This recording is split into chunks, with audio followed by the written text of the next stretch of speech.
திருத்தலம். புண்ணியம் செய்தால்தான் இந்த மண்ணை மிதிக்கக்கூடிய தலம். திரிபுரத்தை சிரித்தே எரித்த தலம்.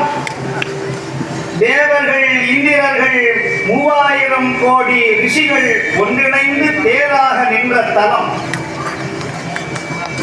திரிபுராந்தக மூர்த்தியாக முப்புறங்களையும் பெருமான் எரித்த புண்ணிய தலம்.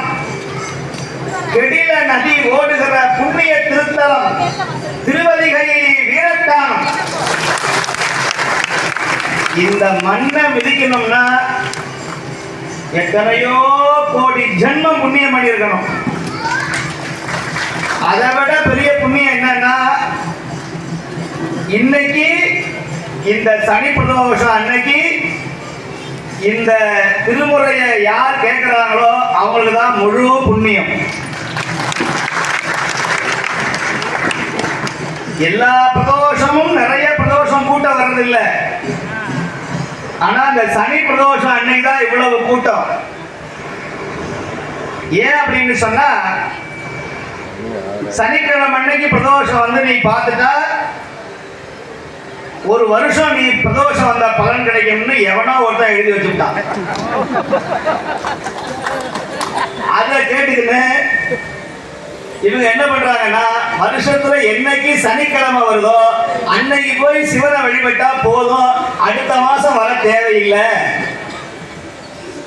இன்னைக்கு வந்திருக்கிற முக்காவாசி பேரு போன வருஷம் சனி பிரதோஷம் அன்னைக்கு வந்த ஆளுங்க.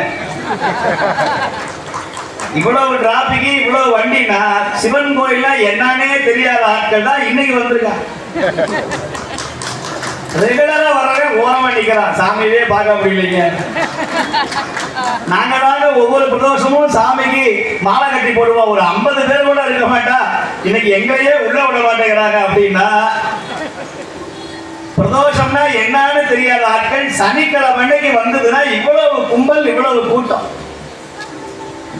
அவங்க எதுக்கு வராங்கன்னு அவங்களுக்கும் புரியல. ஆனால் இன்னைக்கு வந்த பலன் இங்க உட்கார்ந்து இருக்கிறவங்க தான் முழுமையா அனுபவிக்க போறாங்க. 1000 சனி பிரதோஷம் வழிபட்டா என்ன புண்ணியம் கிடைக்குமோ இந்த தேவாரத்தை, திருவாசகத்தை இந்த நேரத்துல இங்க கேட்கறது உங்களுக்கு தான் கிடைக்கும், வேற யாருக்கும் கிடைக்காது. அதனால எவ்வளவு கூட்டம் இருந்தாலும் இன்னைக்கு இந்த ஆன்மீக சங்கமம் என்கிற இந்த திருவாசக தேவார ஞான வழிபாட்டை நம்முடைய திலகவதியார் திருவருள் இறைப்பணி மன்றத்து அன்பர்கள்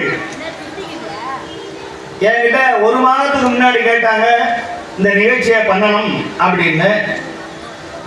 நான் கடந்த ஒரு பங்குனி மாசம் அன்னைக்கு துறைப்பாடின்னு ஒரு ஊரு இங்க பக்கத்துல குமரனுடைய தலம் இருக்கிற புண்ணிய தலம், முருகன் வீட்டு இருக்கிற புண்ணிய தலம், அந்த ஆலயத்திற்கு வந்த பொழுது நான் காலையில திருவதிகை வீரட்டானம் தரிசனம் செய்ய வந்தேன்.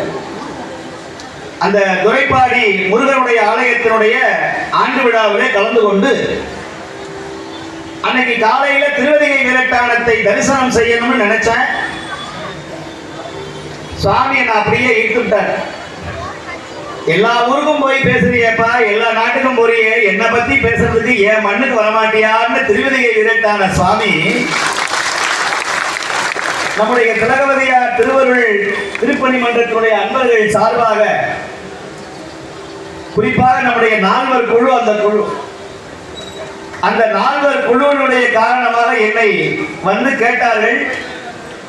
நான் உடனே மறுப்பே சொல்லலை. எந்த நிகழ்ச்சியானாலும் யோசிப்பேன். நீங்க உடனே பயப்பட வேண்டாம். நல்ல அடியார்கள், உண்மையான அடியார்கள் என்னை அழைத்தா அங்க முதல் ஆளா நான் வந்து நிற்பேன், உங்கள் துணையாக. ஆமா, இன்னும் 2 நாள்ல வெளிநாடு போக வேண்டிய ஒரு சூழ்நிலை, அதையெல்லாம் நிவர்த்தி கேன்சல் பண்ணிட்டு ஒரு பெரிய நாட்டுக்கு போக வேண்டிய நிலைமையை கூட தவிர்த்துட்டு நம்முடைய அடியார்களை இங்க தமிழ்நாட்டில் நம்முடைய பிரச்சாரங்கள் நிறைய வரணும். பெரிய நாடு அது. அப்பேற்பட்ட நாட்டில் டிக்கெட்லாம் போட்டு கேன்சல் பண்ணி ஏன் இன்னைக்கு சிவபெருமானை பத்தி பிரச்சாரம் பண்றதுக்கு ஆள் இல்லை. எங்களை விட்டா வேற யாரா இருக்காங்களா? இல்ல. இவ்வளவு பெரிய ஆயிரக்கணக்கான அன்பர்கள் முன்னாடி ஒரு பக்கம் சிவனை கும்பிடாதேன்னு சொல்றான், ஒரு பக்கம் சிவனை வழிபட்டா உன் குடும்பம் ஆடி போயிரும்னு சொல்றான், ஒரு பக்கம் ருத்ராட்சம் போடாதேன்னு சொல்றான், ஒரு பக்கம் நீ திருநீர் பூசாதேன்னு சொல்றான். இவங்க மத்தியில நம்மை போன்ற அடியார்கள் எல்லாம் எப்படியா எங்க சிவனை கும்பிடுறதுன்னு சொன்னா, சுவாமி அவருக்காக ஒரே ஒரு கொள்கை பரப்பு செயலாளராக என்ன நியமிச்சிருக்கிறேன்.